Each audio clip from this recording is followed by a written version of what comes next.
کہ جس معاشرے میں نکاح آسان ہوتا ہے اس معاشرے میں زنا اور بدکاری مشکل ہوتی ہے، اور جس معاشرے میں نکاح کو مشکل کر دیا جاتا ہے وہاں زنا اور بدکاری آسان ہو جاتا ہے۔ یہ فرق ہے، اور بہت بڑا اور حساس فرق ہے، اس کو سمجھنے کی کوشش کرنا۔ میرے بھائیوں، آج جو زناکاری اور بدکاری کا سیلاب مسلمانوں کے سماج اور معاشرے کو بہا کر لے جا رہا ہے، اس میں خود ہماری بنائی ہوئی ان رکاوٹوں کا بہت بڑا ہاتھ ہے، ہمارے کھڑے کیے ہوئے روڑوں کا ہاتھ ہے، جو ہم نے سنت کے خلاف نکاح کے راستے میں اڑکا دیے اور نکاح کے راستے میں لا کر کھڑے کر دیے۔ ایک طرف جہیز کی بری لعنت ہے کہ نہ جانے کتنی بچیاں اس کی بھیٹ چڑھ چکی، نہ جانے کتنی بچیاں اس جہیز کے اوپر نثار کی جا چکی، ان کو جلا دیا گیا، ان کو دردناک طریقے سے مار ڈالا گیا۔ ہر چند گھنٹے پر اس ملک میں کسی نہ کسی دلہن کو صرف اس لیے جلا دیا جاتا ہے کہ وہ بھرپور جہیز لے کر اپنے گھر سے نہیں آئی۔ ایک ماں باپ اپنی بچی کو، اپنے لخت جگر کو اپنے سے جدا کرتے ہیں، حسب حیثیت مال بھی خرچ کرتے ہیں، لڑکے والے نکاح کر کے لے کے جاتے ہیں، اور اس کے بعد ادنا باتوں پر ستایا جاتا ہے، پیسے کا مطالبہ کیا جاتا ہے۔ وہ بچی اپنے ماں باپ کے حالات کو جانتی ہے کہ انہوں نے قرض لے کر میری شادی کی ہے، اب میں کیا منہ لے کے جاؤں کہ میرا شوہر مجھ سے مال کا مطالبہ کرتا ہے۔ کسی دن وہ پھانسی کے اوپر اپنے آپ کو چڑھا لیتی ہے، خودکشی کر کے مر جاتی ہے تاکہ اس کے ماں باپ کو مزید تکلیف اور صدمہ نہ ہو۔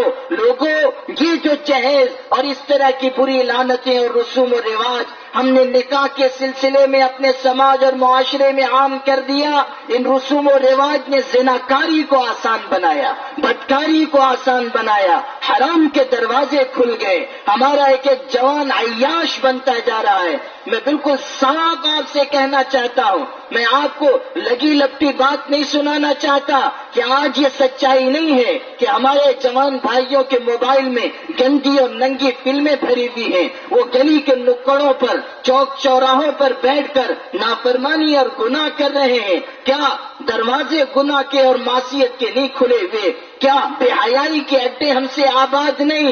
وہ جوان جس کو حضور پاک صلی اللہ علیہ وسلم نے اس امت کا بہترین سرمایہ بنایا تھا، اس کی جوانی پر سرے بازار لٹ رہی ہے، وہ اپنی جوانی کو اور اپنی طاقت و قوت کو نیلام کرتا ہے، کوئی اس کا ہاتھ پکڑنے والا نہیں، کوئی اس کی گندی نگاہ کو روکنے والا نہیں، کوئی اس کی خواہشات پر لگام لگانے والا نہیں، کوئی اس کے لیے نکاح کے راستے کو ہموار کر کے راہ کی رکاوٹوں کو ہٹانے والا نہیں۔ لوگوں، کان کھول کر سن لو، جس سماج اور معاشرے میں بدکاری کی یہ لعنت پھیل جائے گی، خدا کا قہر آسمانوں کے اوپر سے اس پر نازل ہوگا، کوئی نہیں بچا سکتا، نہ اچھی تعلیم بچا پائے گی، نہ اونچی اونچی درسگاہیں بچا پائیں گی، نہ کالج اور یونیورسٹیز بچا پائیں گی، نہ مسجدیں اور مدرسے بچا پائیں گے، نہ علماء اور صلحاء اور اولیاء اللہ بچا پائیں گے۔ نیک انسان سجدوں میں گر کر تڑپتے رہ جائیں گے اور امت بدکاری کی وجہ سے تباہ کی جائے گی۔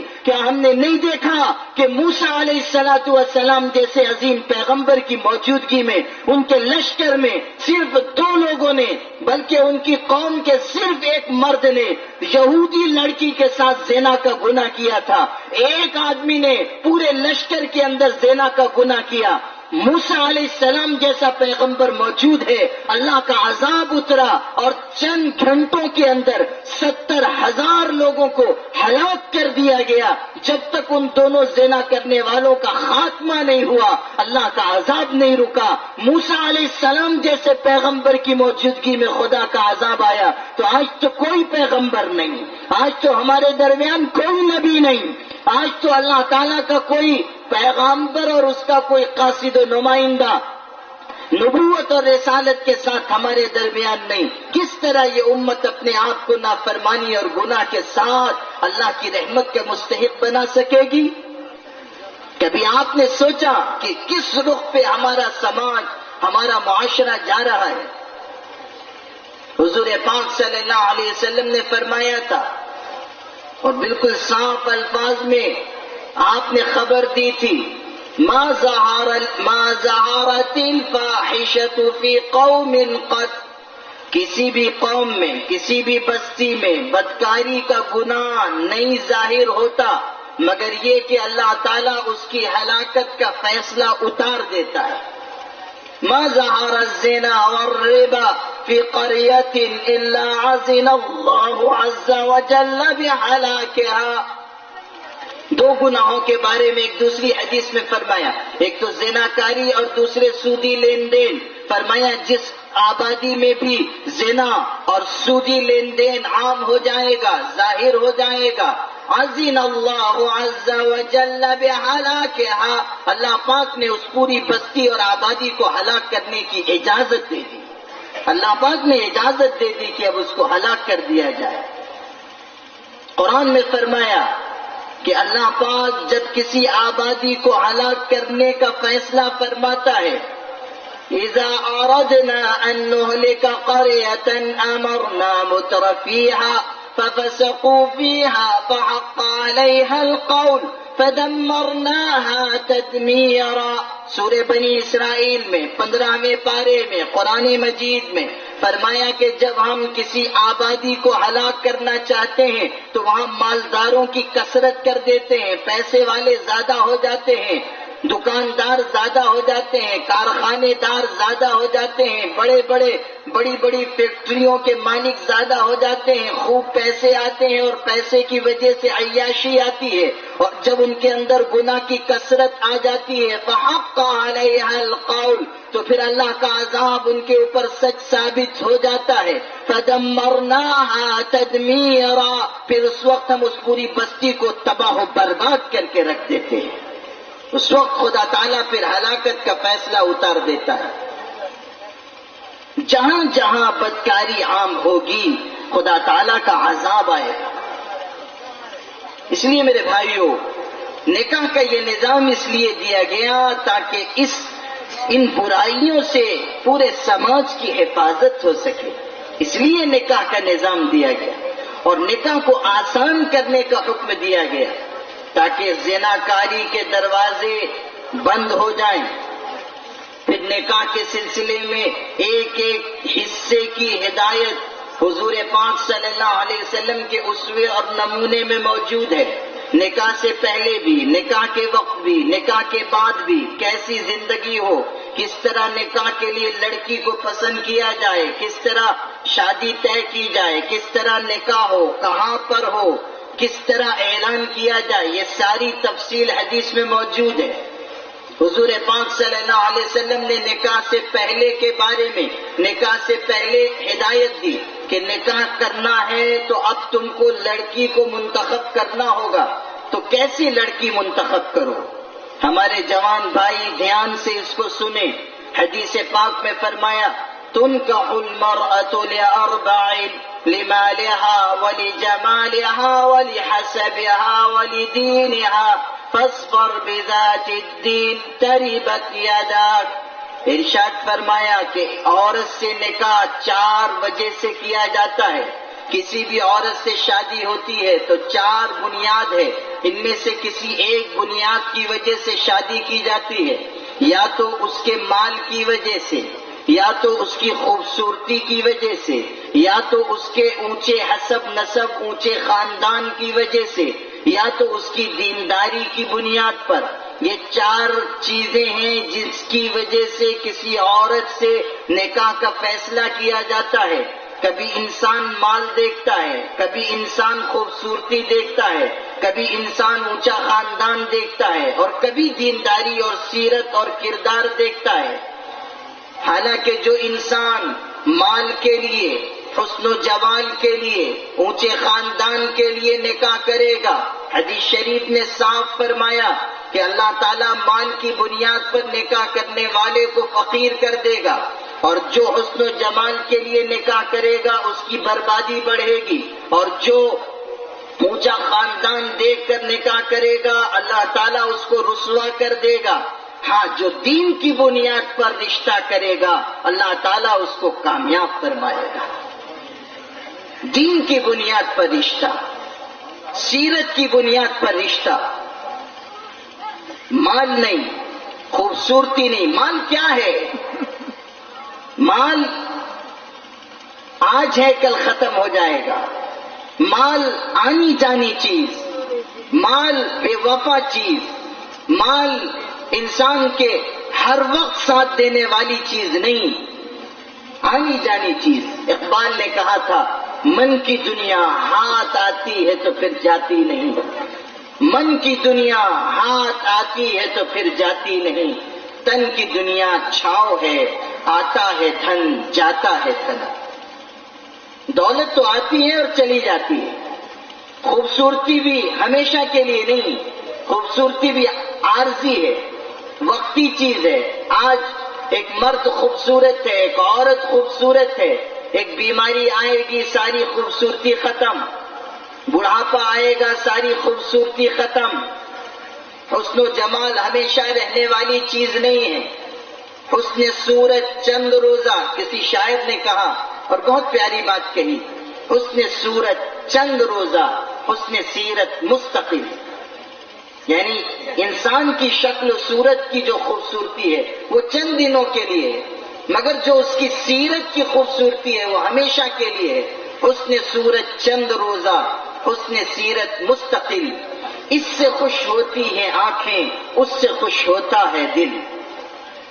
خوبصورتی چہرے کی دیکھ کر انسان کی نگاہ خوش ہوگی، لیکن سیرت کی خوبصورتی دیکھ کر انسان کا دل خوش ہوتا ہے. تو خوبصورتی بھی آنی جانی چیز ہے. اور اونچا خاندان اس کی کوئی حقیقت نہیں، اونچا حسب نسب کوئی حقیقت نہیں. اللہ کی نگاہ میں سارے انسان برابر ہیں، کوئی فرق اللہ تعالیٰ نے انسانوں میں نہیں رکھا. تمام انسان برابر، عرب و عجم کے انسان، کالے گورے انسان، اچھی زبان والے انسان، کم بے زبانی والے انسان، فصیح و بلیغ زبان بولنے والے، دیہاتی بولی بولنے والے، عالم جاہل. اللہ پاک نے تمام انسانوں کو ایک سطح پر رکھا اور فرمایا یا ایھا الناس انا خلقناکم من ذکر وانثى وجعلناکم شعوبا وقبائل لتعارفوا ان اکرمکم عند اللہ اتقاکم.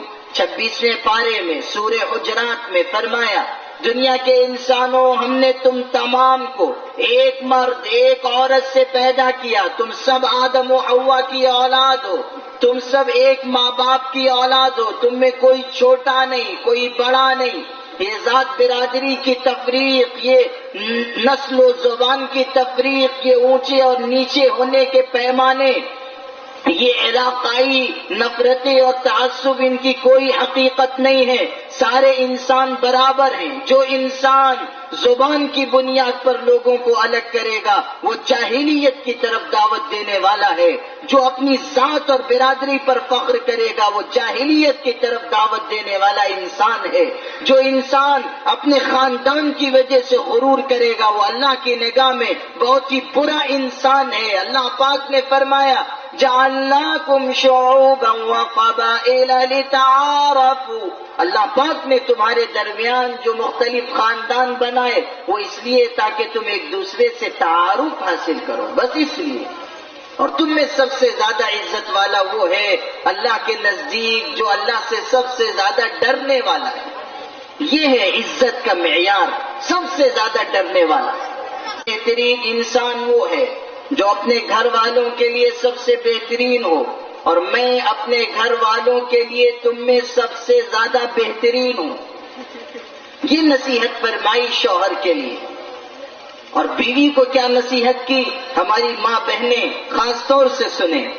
ارشاد فرمایا کہ اگر میں دنیا میں کسی کو کسی کے آگے سجدے کی اجازت دیتا، اگر میں دنیا میں کسی کے آگے کسی کو سجدے کی اجازت دیتا تو میں بیوی کو یہ حکم دیتا کہ وہ اپنے شوہر کے آگے سجدہ کرے.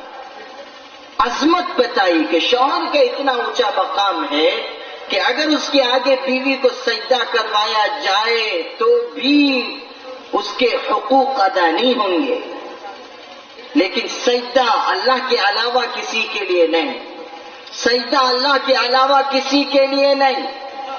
پیشانی جھکے گی تو اللہ کے آگے، کسی درخت کے آگے، کسی پتھر کے آگے، کسی اور چیز کے آگے پیشانی نہیں جھکے گی۔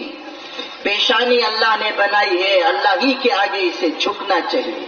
تمام انسانوں کا خالق و مالک اللہ، تمام انسانوں کا رازق اللہ، پورے نظام کائنات کو چلانے والا اللہ، اس نے اعلان کر دیا کہ اے پیغمبر آپ دنیا کے انسانوں کو بتا دو، قل انما یوحی الی انما الہکم الہ واحد فمن كان يرجو لقاء ربه فليعمل عملا صالحا ولا يشرك بعبادة ربه احدا۔ ارشاد فرمایا سورہ کہف میں 16ویں پارے کی آخری آیت میں، دنیا کے انسانوں سنو، اے پیغمبر آپ کہہ دو کہ میری طرف پیغام بھیجا گیا، وحی اتاری گئی کہ تمہارا پروردگار اکیلا ایک پروردگار ہے، تم میں سے جو اپنے اللہ سے ملنے پر یقین رکھتا ہو اس کو چاہیے